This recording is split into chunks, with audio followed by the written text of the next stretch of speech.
Are we heading for a less democratic future? What impact has the pandemic had on social and political divisions? Does the Russian invasion of Ukraine signal the end of that post war settled world order? Well, I'm delighted that Jeremy Hunt joins me again to see how much worse things are 2.5 years after we had that last conversation on this topic. Good morning, Jeremy.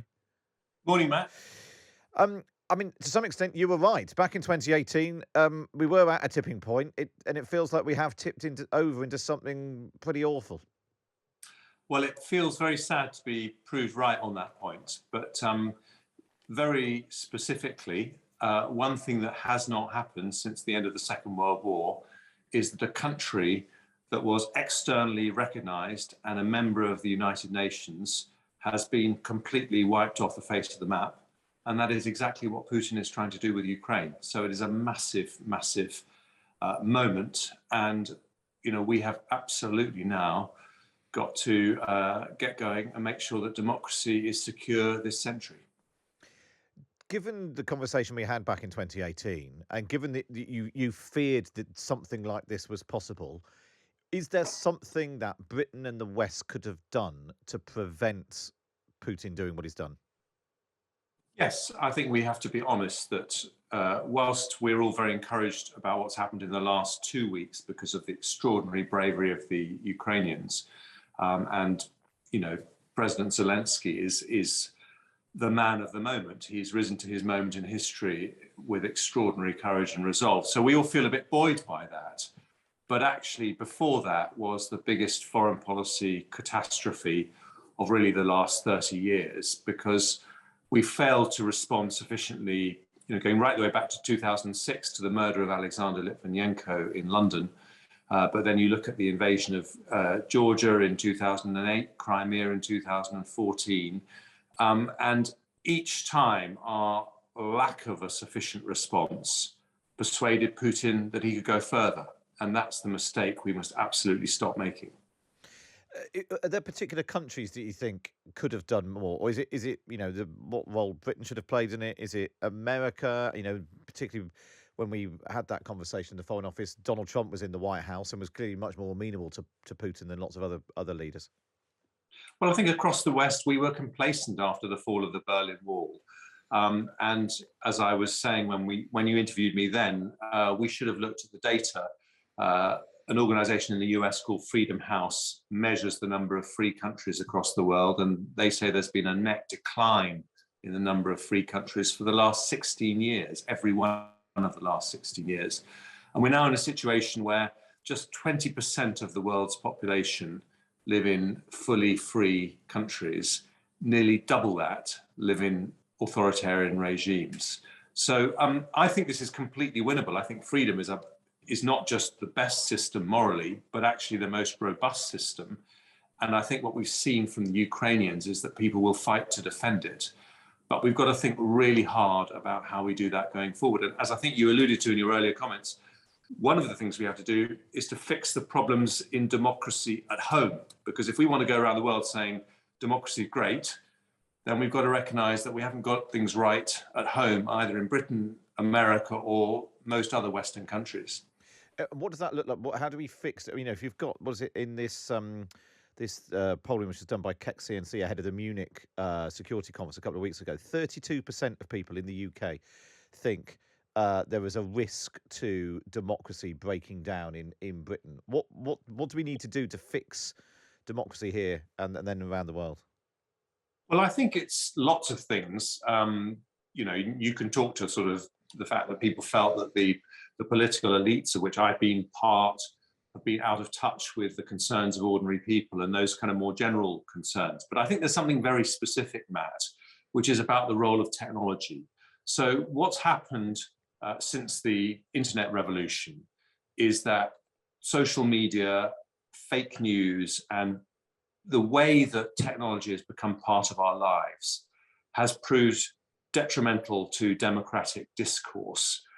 And we now need to think about how we can harness technology to actually improve democracy. So, for example, Switzerland has lots and lots of referendums on lots of small issues across the whole country, canton by canton.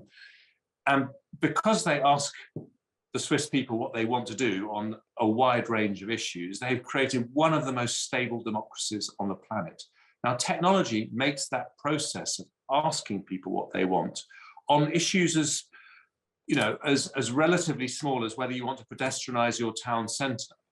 Technology makes those things much easier, and we should be using technology to enhance our democracy, not allowing it to undermine our democracy. Um, given what's happened, particularly with the Brexit referendum, do you the idea of having more votes on specific issues, and given the battles that happened subsequently, is there no risk in having lots more sort of small referendums? Well, I accept it's probably very counterintuitive, and there are lots of people who say referendums never again. But the reality is, we set up a system of representative democracy where people like me get elected to the House of Commons and go and make all the decisions for 5 years and then come back. And the thinking behind that was that ordinary people can't be in command of enough details of these complicated issues to decide for themselves. So you have to leave that to the experts in Parliament. I think that's totally out of date approach. And I think people want to have more involvement in the decisions that directly affect their future. And technology allows that to happen. So I would just say, yes, we've all got our views on the referendums, and I think the people who the referendum didn't go the way they wanted are particularly aggrieved about them. But look at the countries that do go back and ask people what they want. I think that creates a more stable atmosphere in which people feel they've got more control of their own future. So I do think we should look at that, yes. And on the broader question of, in the past, the West was sort of trying to export the idea of liberal democracy around the world, trying to encourage other countries to embrace democracy because, as you were saying, it was both morally the right thing to do, but also actually it could be the stable way to run a country, actually quite good economically and so on. And then we see what happened in America last year, riots in the Capitol building. And you think, well, if that is what is happening in America, the biggest country in the world that prides itself on its great democracy, we're not in a position to then lecture other countries necessarily, are we, on the way that they run things? Exactly. And America's got its own set of problems. But in America, I think the polarization in American society is incredibly dangerous. And, without a shared fact base, you can't have a political debate, political community. And what's happened in America is that, Republicans watch Republican TV, read Republican newspapers, look at Republican channels on the internet, and they live in a way in a completely different country to Democrats who get all their information from Democrat sources. And there isn't even agreement on the basic facts. And so that's why it's really important that you have a media that actually arbitrates as to what the facts are, and then you can have a debate about what the right answer to address those facts is. So yes, America's got its own issues, we've got our own issues, but fundamentally, we have a system which isn't just the freest. It gives people more control of their own destiny. It leads to prosperity. It leads to innovation. And if you look at, and this is what I think Ukraine has done, it has made us see the bigger picture. Over the last 75 years across the world, even with the conflicts we're seeing on our TV screens today, there have been fewer people killed than in the previous 75 years, and indeed than in any other period in human history. So what we did since the Second World War was we stopped fighting and we started trading with each other. And that led to an unprecedented reduction in the number of people in grinding poverty, advances in science, advances in technology. Let's not throw that all away. And I want to ask you how, when people are looking at Ukraine, and actually I think you're right that maybe it has put some sort of lead in the pencil of Western liberal democracies, and people suddenly realizing actually maybe we've taken for granted a lot of the freedoms we've had and so on. But then is it a problem if here in the UK it is a criticism of this Prime Minister and this government that, telling the truth isn't not necessarily always a priority, abiding by the rules, respecting institutions? If we want our democracy to have a future and a solid basis, we need to expect more, don't we, from the people at the top of that democracy? Well, of course, we need to hold our politicians to the highest of standards. But I would say that the way you do that is by having a free media that has the power to speak truth to power, to ask politicians like me difficult questions. And that is, we do actually have a very vibrant, very free, very robust media in this country. And I think that's a really important part of our democratic discourse. And I actually think, I hope you'll forgive me for saying this on Times Radio, but I think the BBC is a very important part of that democratic discourse too. And so we've got to be really careful not to do what I think Donald Trump did, although he did some positive things as president, but he denigrated the role of journalists a lot, and he undermined people's confidence in the news that they were seeing.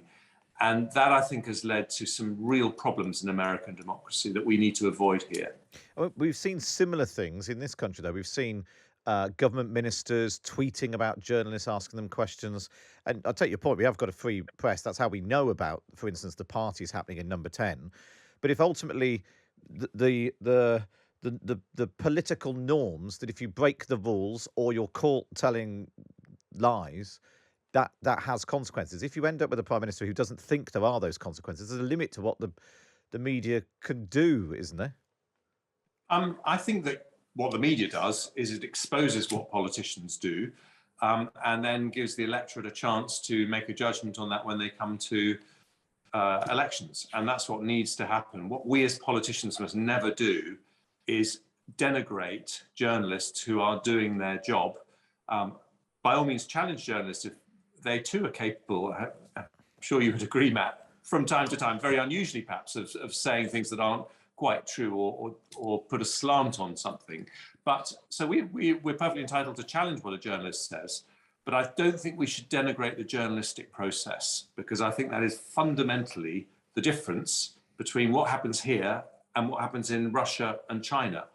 And I think we are by far the stronger for the fact that we do have that scrutiny. And just on, I just want to ask you about the particular situation in Ukraine too. Do you think, and I know you were just in the House of Commons for Priti Patel's statement, do you think the government still needs to go further in extending the criteria to allow more Ukrainians coming to the UK? Well, I think that Priti Patel did listen to concerns raised on all sides of the House of Commons this week about the fact that Ukrainians in the UK trying to get their family here were being told they had to go for appointments at visa centres to give biometric details, and they couldn't get those appointments. And so I think it's really welcome what she's announced today, that they can make applications online. But this still only applies to people who have family members in the UK. It doesn't apply to people who want to come to the UK for humanitarian reasons. And I think that if we're going to see 4 or 5 million Ukrainians leaving the country, we're not going to feel that we're showing British generosity if we've only got a few tens of thousands here. So I think we should do more. But she did say today in the House of Commons that there would be further announcements, and that's what I hope we hear. Does it disappoint you that on this big question of, it's one of the big, clearly we're providing military support, but one of the biggest things that Britain can do is provide a safe haven to Ukrainians. We're inching along, Priti Patel being almost dragged to this sometimes, almost every day, slightly tweaking the criteria again, rather than showing some sort of moral leadership and making a big, generous offer. Does that disappoint you? There seems to be a lot of anger on the Conservative backbenches about this. Well, I would like us to do more when it comes to refugees, but I also think we have to recognise that the government has done a lot when it comes to this crisis. The first country to provide lethal aid to the Ukrainians. We've frozen nearly three times the number of assets as the rest of the EU combined. So we have been out in front putting together the Western coalition. But I think we also now need to look forward and say, let's be honest, deterrence, which was the heart of our strategy in the Cold War, failed. Putin was not deterred from trying to march into another country. And we've now got to think, what do we do going forward? I'm afraid it will need more defence spending, a closer alliance, a much more thought through set of responses when the next incident happens, as I'm afraid it is likely to happen. Just final couple quick questions with you. We were talking about democracy and trust in our leaders and so on.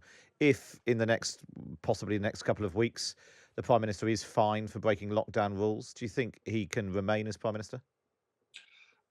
Look, I think that's for my colleagues in the House of Commons to make their own judgment on. I don't want to in any way minimise the seriousness of such an event were it to happen. And remember, the police haven't made their decision yet. Of course. But I do think what's happening in Ukraine does give us a sense of perspective. There are absolutely huge things happening in the world which need our primary focus. And were he to leave Number 10, do you still have leadership ambitions? Would you still like to be Prime Minister, restoring democracy in Britain? Well, I feel passionate about all these issues, but I think all of us who have ambitions in the House of Commons, in the Conservative Party or wherever, need to put those aside and recognise that in this very, very serious international situation, we need to get behind our Prime Minister and give him every support possible in order to solve these very, very grave issues. Jeremy Hunt, it's been really good to speak to you. Jeremy.